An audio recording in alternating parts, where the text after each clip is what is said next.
পাতলু, ওই দেখো একটা মৌমাছির চাক। খাবার পাইনি তো কি হয়েছে, এবার এসো আমরা মধু খাই। তুমি এখন মধু খেতে গেলে মৌমাছি হুল ফুটিয়ে তোমার চেহারার ইতিহাস ভূগোল সবকিছু বদলে দেবে। আরে এসব সবে আমি জানি, কিন্তু উপরের দিকে দেখো চাকে একটা মৌমাছি নেই।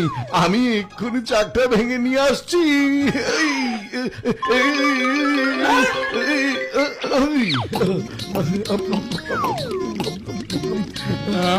টাটকা মধু খাবার মজা একদম আলাদা।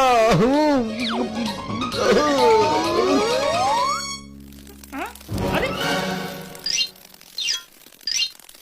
আমাদের মৌচাক কোথায় গেল? হ্যাঁ, ও, আচ্ছা এই তোমাদের কাজ, দাঁড়াও দেখাচ্ছে মজা। আরে আমরা এত কষ্ট করে মৌচাক বানিয়ে সেখানে মধু জমাচ্ছিলাম, আর তুমি এত সহজে খেয়ে ফেললে। খেয়েছি তো কি হয়েছে, একটা চাকি তো ছিল, আর একটা বানিয়ে নাও। কি হয়েছে তাই না? আচ্ছা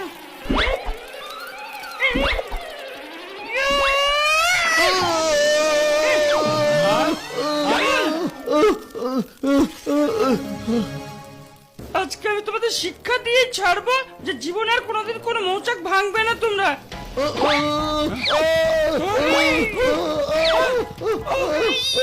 আরে দেখি সত্যি সত্যি আমাদের পেছনে লেগে গেল। পাতলু পালাও।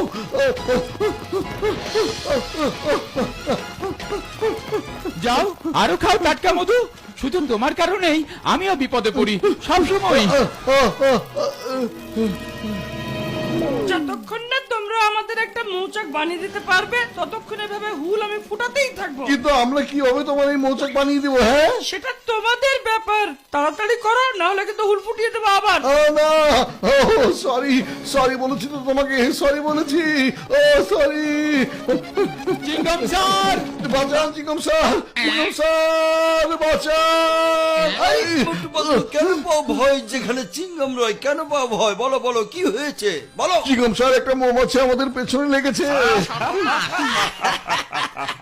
মোটু পাতলু, তোমরা দুজন একটা সামান্য মৌমাছির ভয় পালিয়ে আসছো।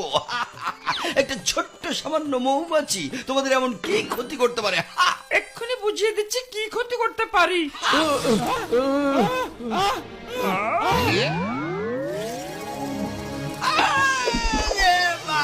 এই মোটু পাতলু আমাকে বাঁচাও, এই তো দেখছি আমার পেছনে লেগে গেছে।